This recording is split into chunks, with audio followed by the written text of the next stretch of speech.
आशुतोष ब्रह्मचारी के ऊपर आपने एक आरोप आईडीसी पर आया उत्तम सवेरा जी। मामला ये है कि जो है कि हमारे पास हम बैठे थे रोड के किनारे अपनी बाइक पे बातचीत कर रहे थे अपने घर से।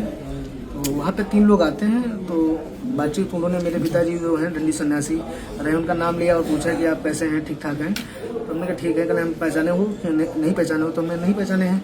बोले हम तुमको पहचानते तो हमें नहीं पहचानते। ऐसे बातचीत होती रही धीरे धीरे, फिर मतलब बातचीत होते होते फिर उन्होंने कहा कि यार एक मामला है, आप काम थोड़ा करवा दीजिएगा मेरा।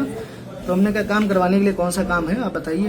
बोले अरे है आप ही कर सकते हो। तो हमने कहा क्या है, तो उन्होंने कहा हम आपकी बात करवाते हैं। तो अच्छा आप तो बहुत क्लोज हैं। तो हमने कहा कौन सा क्लोज है मेरा ऐसा कोई। तो उन्होंने बात कराई, हालांकि मैं बहुत पहले उनको जानता था और मेरी उनसे बात भी नहीं होती है, चूँकि उन्होंने आशुतोष पांडे जी को फ़ोन लगाया और बात उन्होंने कराई। तो उन्होंने उधर से आवाज़ आई कि मैं आशुतोष पांडे बोल रहा हूँ, पहचाने हूँ। तो हमने कहा जी नहीं पहचान पाए। तो फिर उन्होंने कहा आशुतोष पांडे याद करिए। तो हमने कहा अच्छा दादा प्रणाम।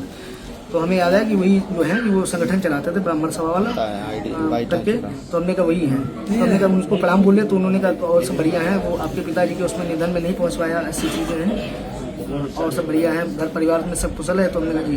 तो उन्होंने कहा यार छोटा सा एक काम है तुमसे। तो हमने कहा क्या बताओ क्या काम है, मेरे लायक होगा मैं बिल्कुल करूँगा। कहने कि नहीं ये विश्वसनीयता लोगों से ही कहा जा सकता है और मुझे लगा कि आप मना नहीं करेंगे। तो हमने कहा बताइए कैसा काम है। तो उन्होंने कहा यार एक स्वामी जी है, वो जरा परेशान करते रहते हैं, उनको यार सही करना है। तो हमने कहा बताओ। तो कहने लगे वो तुम्हारी बच्चियाँ हैं और यार उनसे यार वो लिखवाना। तुमने कहा मेरी बच्ची बहुत छोटी है, कैसी बात करते हो आप, बहुत बड़े, ऐसी पैसा आपको शोभा नहीं देता है। तो कहने लगे नहीं अरे यार तुमसे कह रहे हैं, हम तुम्हारी सुरक्षा की गारंटी ले रहे हैं, तुम्हें हर तरीके से जो है पैसे से टके से सारी चीज़ें हम आपकी मजबूत करें। हमने कहा मेरे पास भैया हमारे पास गाड़ी है, घर है, मकान है, सब कुछ है। हमने कहा मुझे इस चीज़ की आवश्यकता नहीं है, ना मैं ऐसा कर पाऊँगा। हाँ, तो उन्होंने कहा ठीक है आपके फिर मेरे लिए जो ऑप्शन और भी खुले हैं। हमने कहा ठीक है आपके पास खुले ऑप्शन आप देखिए। तो यहाँ पर आए आप शंकराचार्य से मुलाकात की, उनके नेता से मुलाकात की, क्या कुछ कहा गया उनके द्वारा?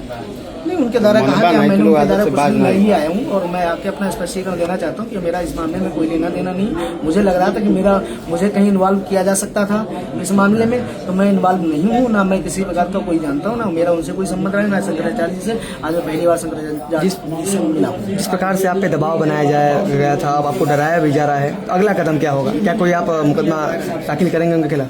नहीं अभी नहीं, अभी देखते हैं कि अपने वकील से मिलकर आगे कानूनी प्रक्रिया को बढ़ाएंगे। ठीक है।